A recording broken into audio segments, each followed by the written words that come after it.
Aujourd'hui, je vais te parler des défis et des opportunités du métier de blogueur. Alors, dans d'autres vidéos, j'ai pas mal évoqué le sujet du métier de formateur en ligne, mais aujourd'hui, je vais te parler du métier de blogueur. Alors, du métier, si tu en fais ta principale activité, donc en ligne, pour gagner ta vie et avoir une indépendance financière, bien évidemment. En sachant que pour le préparer, je te conseille fortement de commencer à le faire, même si tu as un emploi ou une activité à côté.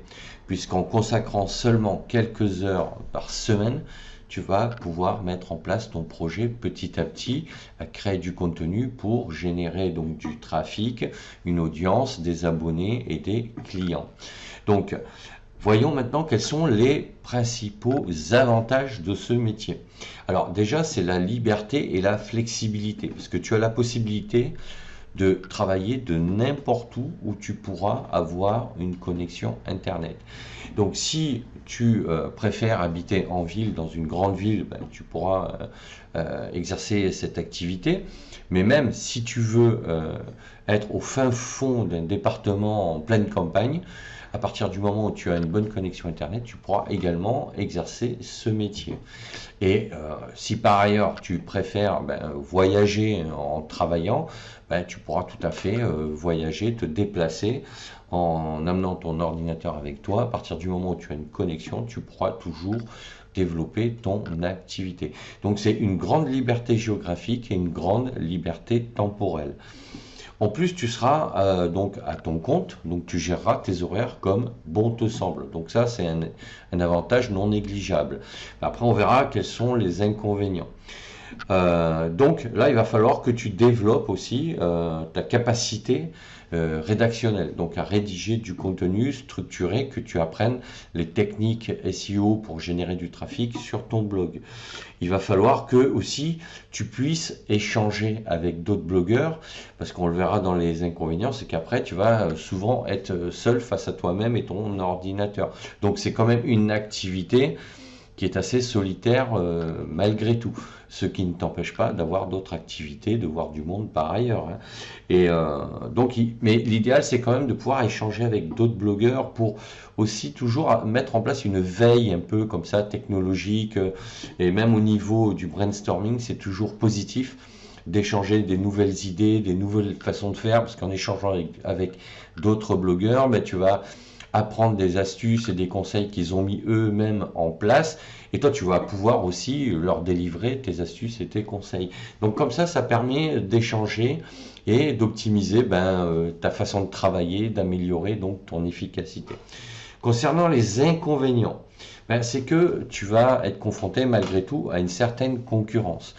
D'où l'idée de quand même essayer d'avoir un angle d'approche sur une thématique pour éviter justement d'avoir trop de concurrence. Parce que si dans ton activité il y a de la concurrence, ça peut avoir du bon, ça veut dire qu'il y a de la demande dans ce thème-là, dans ce sujet-là, mais par contre il va falloir que tu te spécialises et que tu aies un angle d'attaque bien particulier pour limiter cette concurrence, en sachant que après, ce qu'il faut savoir, c'est que ce que j'appelle moi l'ikigai du blogueur, c'est que les gens vont venir sur ton blog par rapport à ce que tu fais, par rapport à ce que tu sais et par rapport à qui tu es.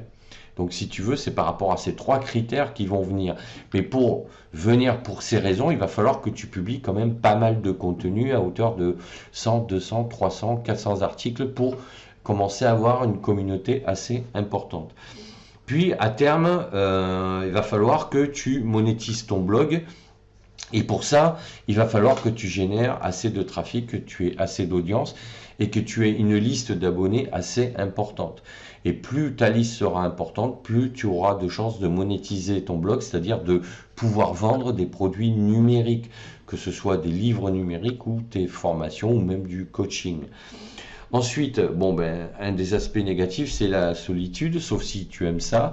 À ce moment-là, il va falloir que tu prennes conscience qu'à un moment donné, quand tu exerces ce métier-là, cette activité-là, ben, tu as peu d'interaction sociale. C'est pour cette raison que beaucoup de blogueurs ben, ont des activités sportives ou culturelles à côté de leur activité de blogging. Ça leur permet comme ça de rencontrer du monde et de pratiquer d'autres activités, quoi.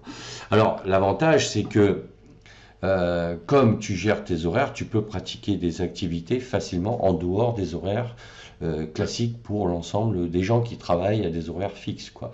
Donc, d'où l'intérêt de te faire un petit noyau comme ça de relationnel avec des gens qui sont quand même plus ou moins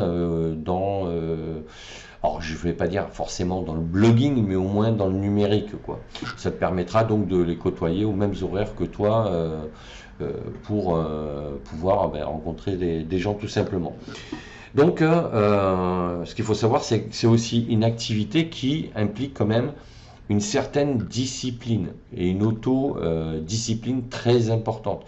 Puisqu'à partir du moment où tu es livré à toi-même, il va falloir que tu te mettes en place des plannings et des calendriers de planification et des lignes éditoriales planifiées pour pouvoir organiser tes séances de travail.